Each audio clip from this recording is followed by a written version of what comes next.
कांग्रेस का चाल चरित्र और चेहरा पिछले एक सप्ताह में 2 बार सामने आया है। कांग्रेस के राष्ट्रपति पद के प्रत्याशी सजाए हफ्ता गुनाहगारों के साथ भोज करते हैं और खेद भी नहीं जताते हैं। मालूम होने पर हमें उम्मीद थी कि कम से कम प्रणव दा ये कहेंगे कि अनुचित है, लेकिन वोट के लालच में कांग्रेस कहां तक जा सकती है, इसका ये नमूना है कि जो गुनहगार पैरोल पे छूटे हैं उनके साथ मुख्यमंत्री आवास पे भोजन करे और कांग्रेस उस पर कोई सफाई भी न पेश करे और कोई खेद भी न जताए, यही कांग्रेस का चाल चरित्र चेहरा है। और पिछले सप्ताह भी भ्रष्टाचार के आरोप चार्जशीट होने पर वीरभद्र सिंह जी को इस्तीफा देना पड़ा, लेकिन कांग्रेस ने उनको तुरंत हिमाचल का चुनाव प्रभारी या कैंपेन चीफ बना दिया। ये प्रचार करेंगे कांग्रेस का कि भ्रष्टाचार कैसे समाप्त करेंगे। और जिस तरह से वो आज खुद को पेश करना चाहते हैं कि कोई उन पर अन्याय हुआ है, पूरा हिमाचल समझता है और जानता है कि किस तरह से उनके और उनके परिवार ने लूटा है और किस तरह इस जांच में भी अधिकारियों को धमकाया है। तो ऐसे व्यक्ति को कैंपेन का चीफ बनाना और साफ सुथरी प्रशासन का वो दावा करेंगे तो लोग सब समझते हैं। और इसलिए हम कांग्रेस से खुलासा चाहेंगे कि बता दे क्या समर्थन करोगे कि आपके राष्ट्रपति पद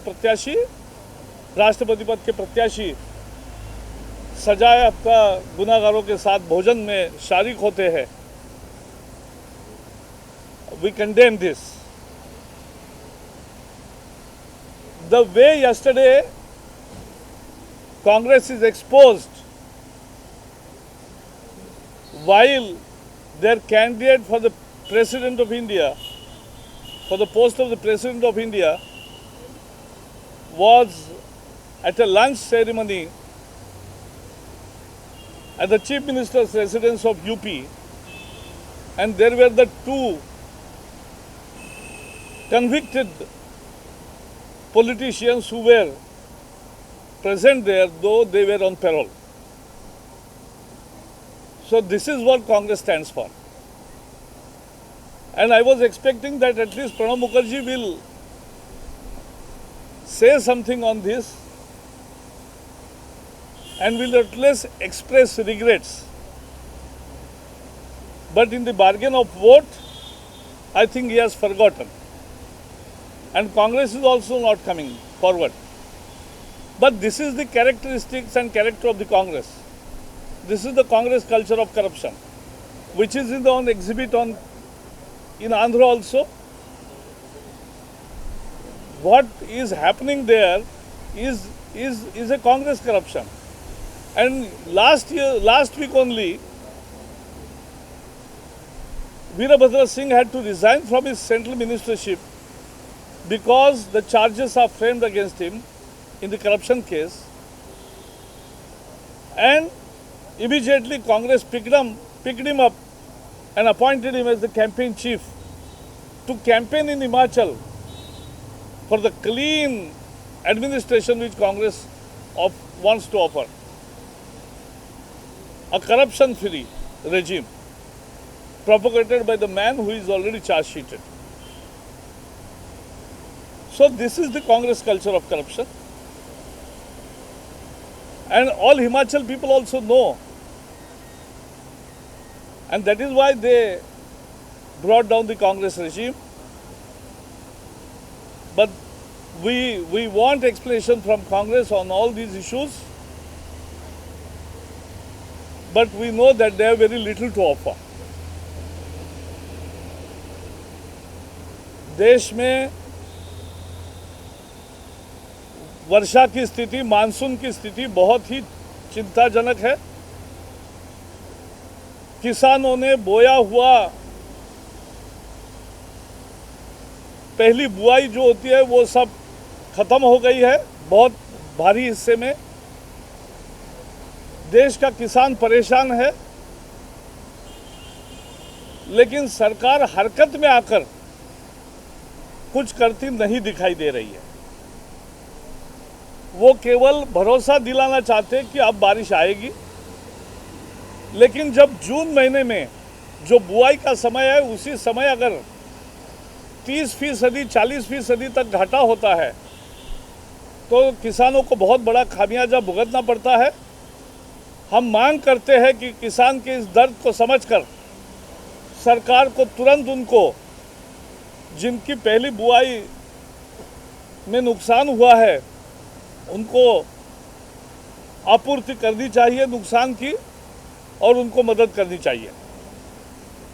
हम भी प्रार्थना करेंगे कि मानसून हो और किसान को नुकसान न हो, लेकिन जो हुआ है उस पर सरकार को तुरंत हरकत में आकर मदद करना चाहिए।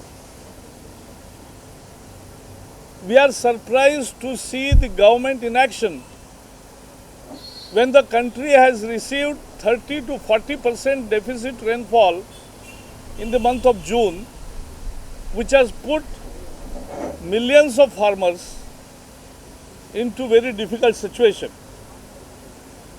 The first sowing is destroyed in many parts of the country. Government should have come forward to help farmers, but instead they are just promising that monsoon will be all right. We also pray that monsoon should be all right, but the first month's deficit is a serious issue and government must come to rescue and for the help of the farmers. Farmers are worried, farmers are troubled, and they need a helping hand. As far as the Ram Setu issue is concerned, the world also acknowledges that this is a heritage site. But it seems that UPA government is abdicating its duties and is not taking any decision in this regard. It has left everything to the court. Courts will make their directions, give their directions. But whether it should be treated as heritage site or not is the decision which government has to make. And government can't abdicate its responsibility for a political deal. The country wants and country has agitated that Ram Setu should not be destroyed, it should not be broke, and that is why the government must come clean on this issue and must make a statement and a decision.